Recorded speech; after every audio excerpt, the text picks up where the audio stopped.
Here now is Texas Republican Congressman Michael McCaul, chairman of the House Foreign Affairs Committee. Nice to see you, sir. And look, the discussion has to be about what happened yesterday. And in recent time, the Democrats have tried, at least some Democrats have tried to strip Secret Service protection from the former president based on the fact that he was convicted in the state of New York. I assume you have some thoughts about that.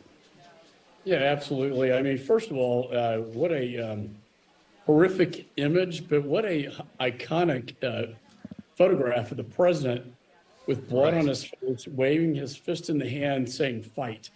I don't think I'll ever forget that moment. The fact that he was 1 centimeter away from being assassinated is shows you that he probably has a guardian angel protecting him.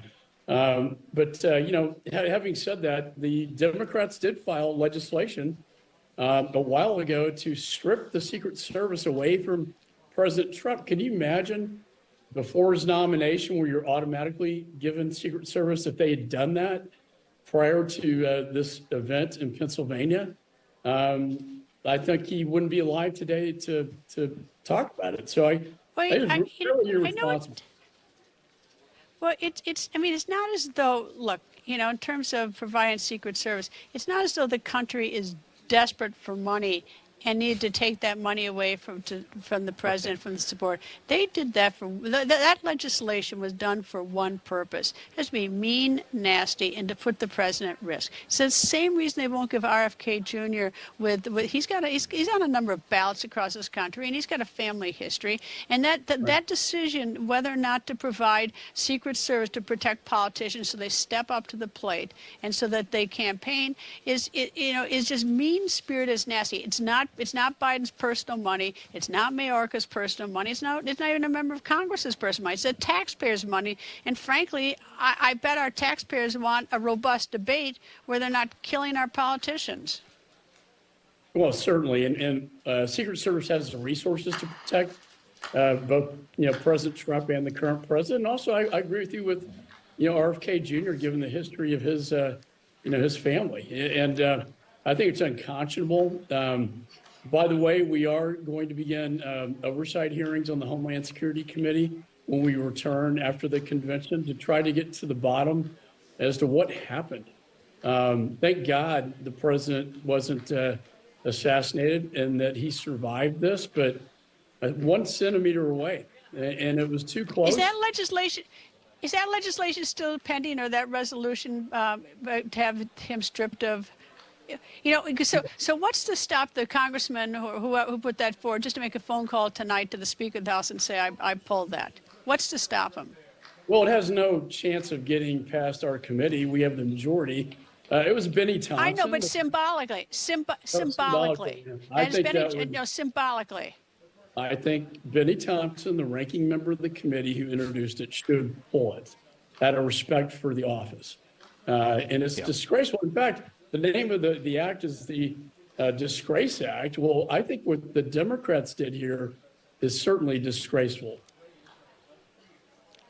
Yeah, you're 100% right about that. And again, just the idea, you made a great point. It's not just with Trump. Kennedy's had 2 members of his family assassinated. He's running for the presidency.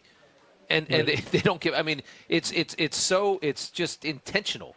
It's inflicting political and potential, real harm on somebody just based off partisan politics. It's so irresponsible. And I tell you, what happened yesterday really makes the administration that's in power right now look terrible. And I think that's why they're scrambling so badly to make themselves. Yeah, go ahead. Yeah.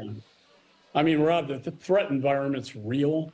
It's been that way, particularly for President Trump. I'm sure RFK Jr., given his family, he has threats as well. And they have the resources to do this. I quite frankly, I'm surprised we haven't had some incident prior with President Trump. But certainly, given the threats he's had, they had no business stripping him of the Secret Service. And one thing we want to ask about is, did he have all the protection he needed that day? And do you know what? It also takes away from the American people, because American people would like to see their candidates come out and speak to them. I mean, it is sort of the job coming out and campaign. Yeah. Now, what are they all going to do? Sit and do Zoom? Yeah, do Zoom or hide in the basement. I mean, people like the interaction. President Trump loves to be with the people. And I'm sure for Secret Service that creates a bit of a nightmare scenario. But, that's what I love about the guy. He's a people person. He wanted to be out there with the people. And then this Yeah. happens. I have questions about, did they see this guy on the rooftop prior Sure. to him firing the trigger? We don't know the answer to that, but we'll find out. Yeah, that's all the questions need to be answered, and I do think that's why we're watching this administration scrambling right now to seem as though they're ready to give as much money out as they have to make everybody safe, because they know what they've inflicted. They know that the risk that was it came to fruition with cutting that funding or not giving enough. Congressman, after the fact. Congressman, thank you so much. We appreciate it. Thank you, sir. Well, thanks for having me. I appreciate it.